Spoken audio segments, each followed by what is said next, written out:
বিনা পরীক্ষায় কেন্দ্রীয় সরকারি চাকরি শুনতে অবাস্তব লাগলেও এটি বাস্তব। এটা হলো একমাত্র কেন্দ্রীয় সরকারি চাকরি যেখানে শুধুমাত্র মাধ্যমিকের নাম্বারের ভিত্তিতে নিয়োগ করা হয়। এই নিয়োগটি হয় পোস্ট অফিসে। আমরা জানি পোস্ট অফিস 100% সেন্ট্রাল গভর্নমেন্টের অধীনে। বেশ কিছু সময় শোনা যায় এটিকেও প্রাইভেটাইজেশনের চেষ্টা করা চলছে। তবে গত ডিসেম্বরের লোকসভার উইন্টার সেশনে মিনিস্ট্রি অফ কমিউনিকেশনের ভারপ্রাপ্ত মন্ত্রী অশ্বিনী বৈষ্ণব বলেছেন পোস্ট অফিস কোনোভাবেই প্রাইভেট হচ্ছে না। এবার বলা যাক নিয়োগ পদ্ধতির কথা। শুধু এবং শুধুমাত্র মাধ্যমিকের নাম্বারের ভিত্তিতেই এই নিয়োগ করা হয়।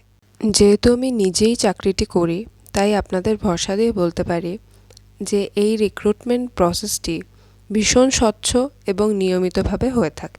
অনলাইন পোর্টালের মাধ্যমে এখানে অ্যাপ্লাই করা হয়, তাই কোনো রকম অস্বচ্ছতা কিংবা তৃতীয় ব্যক্তির কোনো মধ্যস্থতা এখানে থাকে না। রিক্রুটমেন্ট প্রসেসটি পুরোটাই ডিজিটালি হ্যান্ডেলড হয় আর শুধুমাত্র যোগ্য প্রার্থীরাই সুযোগ পেয়ে থাকে। এই প্রসেসে যে প্রার্থীরা পোস্ট অফিসে নিয়োগ হন তাদেরকে জিডিএস বলা হয়, যার ফুল ফর্ম হলো গ্রামীণ ডাকসেবক।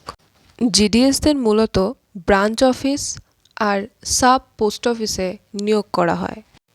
ব্রাঞ্চ অফিসে যারা কাজ করেন তাদের একটি ব্রাঞ্চ অফিসের সমস্ত রকম কাজ অর্থাৎ ব্যাংকিং পরিষেবা, টাকা তোলা, জমা এবং চিঠি আদান প্রদানের বিষয়গুলি পরিচালনা করতে হয়।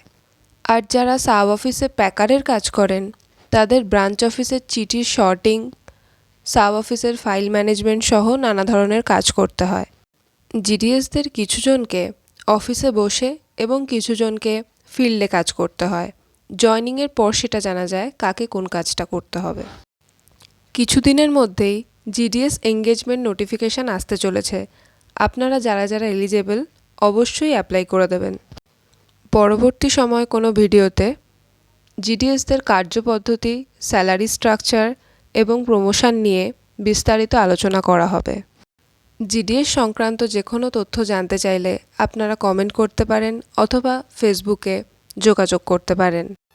পোস্ট অফিস এবং জিডিএস সংক্রান্ত সমস্ত তথ্য বাংলায় পেতে সাবস্ক্রাইব করুন অনলি পোস্ট অফিস।